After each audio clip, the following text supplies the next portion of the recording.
हुजूर ताजुश्शरिया मदीने मुनव्वरा में जलवा फरमा थे। हज के अय्याम में आप वहाँ बुखारी शरीफ का दर्स दे रहे थे। बुखारी शरीफ के दर्स में अरब के बहुत सारे शुयूख तशरीफ फरमा थे, अहले इल्म होते, अवाम का मजमा होता। हुजूर ताजुश्शरिया ने वहाँ दर्स देना शुरू किया। बुखारी शरीफ का एक अरब शेख खड़ा हुआ और उसने कहा मेरा एक सवाल है। हुजूर ताजुश्शरिया ने फरमाया क्या सवाल है? अब वो अरब शेख कहता क्या है कि बुखारी शरीफ की एक हदीस है जिसको आप लोग बहुत बयान करते हैं, मगर मैं ये कहता हूँ कि वो हदीस झूठी है, मैं उसको नहीं मानता। अब ताजुश्शरिया के सामने बुखारी शरीफ की हदीस को झूठा कहने वाला मौजूद है, मगर ताजुश्शरिया नाराज नहीं हुए, गुस्से में नहीं आए। फरमाया आखिर आप ऐसा क्यों कह रहे हैं? अब वो अरब शेख कहता क्या है कि आप लोग बुखारी शरीफ की हदीस पेश करते हैं कि अबू लहब ने अपनी बांदी सुएबा को आजाद कर दिया हुजूर की विलादत की खुशी सुन में, तो उसको हर दोशंबा के दिन अजाब में कमी हो जाती है और उसके अजाब में हर दोशंबा को तखफीफ होती है। आप लोग ये कहते हैं, आप लोग ये हदीस बयान करते हैं। ताजुश्शरिया ने फरमाया जी हाँ, बेशक हम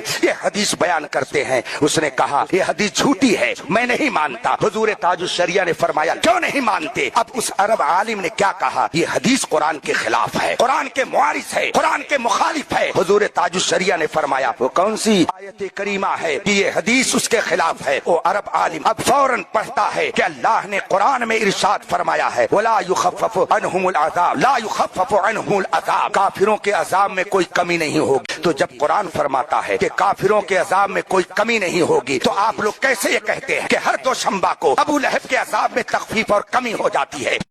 कुरान के खिलाफ है और ये मुसल्लम ज़ाब्ता है कि जब हदीस कुरान के खिलाफ हो तो हदीस झूठी मानी जाएगी और कुरान पर अमल किया जाएगा। जब कुरान में है कि काफिर के अजाब में कमी नहीं होगी तो ये हदीस कुरान के खिलाफ है, हम इसको नहीं मानते। हुजूर ताजुश्शरिया ने क्या फरमाया जानते हैं? दोनों सही है। अब उस ताज्जुब में पड़ गया, दोनों कैसे सही? मेरे नजदीक दोनों सही है। कहा कैसे दोनों सही है? कहा मैं बताता हूँ ना कैसे सही है। कहा हाँ फरमाइए। हुजूर ताजुश्शरिया ने फरमाया कुरान पाक की आयत करीमा में जहाँ ये फरमाया गया है ला युखफ़फ़ु अन्हुमुल अज़ाब, काफिरों के अजाब में कोई कमी नहीं होगी, आप आगे और पीछे की आयत करीमा देखिए तो आपको ये मानना पड़ेगा कि इस आयत करीमा का ताल्लुक कहाँ से है। इस आयत करीमा का मतलब यह है कि जब मैदान महशर कायम हो जाएगा, जन्नती जन्नत में चले जाएंगे, जहन्नमी जहन्नम में चले जाएंगे, अब उसके बाद में किसी के अजाब में कोई कमी नहीं होगी। तो इस आयत करीमा का ताल्लुक कयामत के बाद से है कि जब कयामत कायम हो जाएगी और जहन्नमी जहन्नम में चले जाएंगे, अब उनके अजाब में कोई कमी नहीं होगी। तो इस आयत का ताल्लुक आखिरत से है और अबू लहब के अजाब में तो कमी हो रही है, ये आलम आखिरत में नहीं बल्कि कयामत से पहले की बात है। लिहाजा कुरान भी सही है, हदीस भी सही है।